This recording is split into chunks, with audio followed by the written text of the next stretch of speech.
Información que cura. ¿Realmente sirven los aumentos salariales que ha hecho este gobierno? AMLO Lego dice que sí. Dejándonos de cotorreo, por supuesto que los aumentos salariales sirven, y mucho. Desde la entrada del actual gobierno de México denominado la Cuarta Transformación, encabezado por el presidente Andrés Manuel López Obrador, político mexicano que se denomina abiertamente de izquierda. Desde su llegada ha implementado un aumento salarial por año. A su entrada al gobierno estaba en 88.36 pesos el salario mínimo, haciendo aumentos porcentuales cada año, llegando al año 2023 en 207.44 pesos. 5 años el gobierno del presidente Andrés Manuel ha aumentado en 119.08 pesos el salario mínimo. Y yo sé que muchos van a decir, bueno, ¿a mí eso de qué me sirve si las cosas en el país siguen subiendo? Sí, en efecto, porque sufrimos una crisis mundial económica, una pandemia, una guerra entre Rusia y Ucrania, sin mencionar la crisis de los energéticos. Y todos estos factores en conjunto generaron una inflación mundial nunca antes vista, que por tanto le pegó directamente a México. Traducción. De que el valor de las cosas no solo subieron en México, sino en todo el mundo. Sobre todo la canasta básica, que son los alimentos. Y por supuesto los energéticos. En México la inflación llegó a estar arriba del 8%. Por supuesto tú lo viste reflejado en tus bolsillos, ya que las cosas cada día estaban más caras. Pero no tan caras como en otras partes del mundo. Por ejemplo, en Argentina, la inflación llegó a estar al 108%.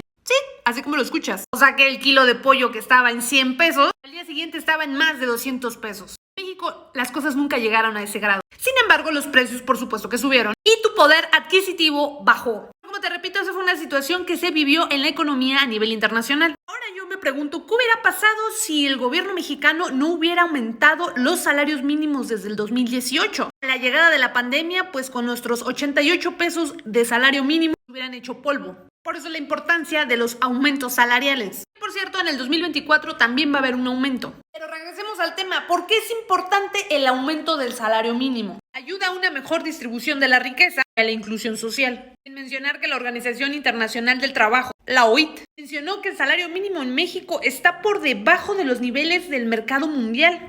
Es de los más precarios del mundo. La CEPAL determinó que México es uno de los países en donde el salario mínimo está por debajo del umbral de la pobreza. A pesar de ello, los políticos mexicanos mantuvieron una política salarial abiertamente neoliberal. Y esto no es un término político, es un término económico, donde economistas como Friedrich von Hayek y Milton Friedman hablaban abiertamente que los salarios mínimos debían de mantenerse estáticos, ya que al aumentarlos esto aumentaría la inflación, pero eso fue una gran mentira. La finalidad de mantener el salario mínimo bajo, precario, es precisamente para tener mano de obra barata, libre para el sistema capitalista y que éste pueda producir en grandes masas, sin importar las condiciones laborales de los trabajadores. Cuando se empezaron a aplicar ese tipo de políticas económicas neoliberales en México, fue precisamente cuando empezó todo el proceso de privatización y adelgazamiento del Estado mexicano. Algunos lo ubican específicamente en el sexenio de Carlos Salinas de Gortari, los denominados Golden Boys. Eran economistas egresados de las universidades de Estados Unidos, educados precisamente en estos preceptos de política económica neoliberal, y vinieron a implementarlo aquí a México.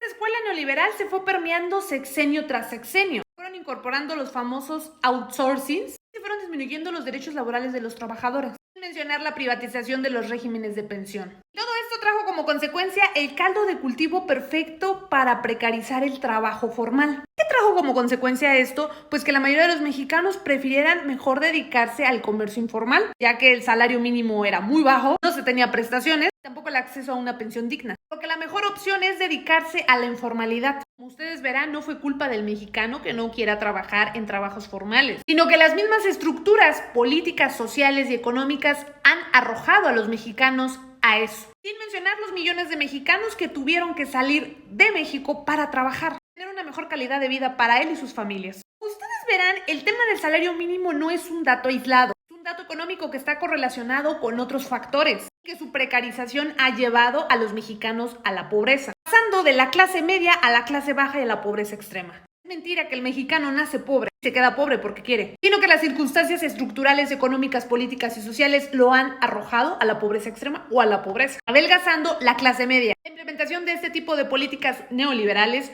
ha traído como consecuencia que los jóvenes no tengan acceso a pensiones, a vivienda, como a lo mejor nuestros papás o nuestros abuelos sí tuvieron acceso. Por eso nuestros papás a una corta edad podían acceder a una casa, a poder mantener varios hijos, autos y demás propiedades. mencionar su pensión. Es por eso que el aumento que ha realizado el presidente Andrés Manuel en lo que va de sus 5 años de gobierno es saldar una pequeña parte de la deuda histórica que tienen los políticos con los mexicanos. ¿Falta mucho que hacer? Sí. En 5 años es imposible sanar lo que durante décadas desmanteló las políticas neoliberales en México.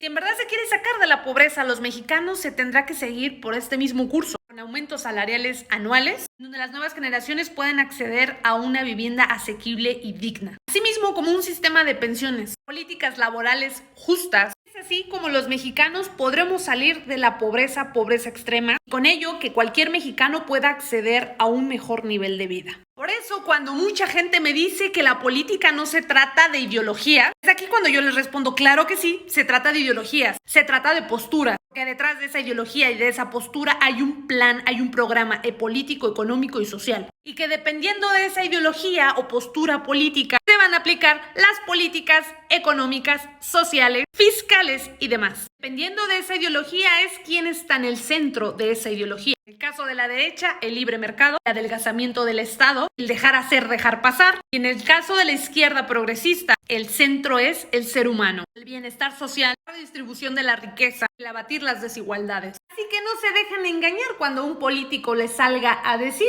que no tiene nada que ver la ideología. De la ideología política parte absolutamente todo.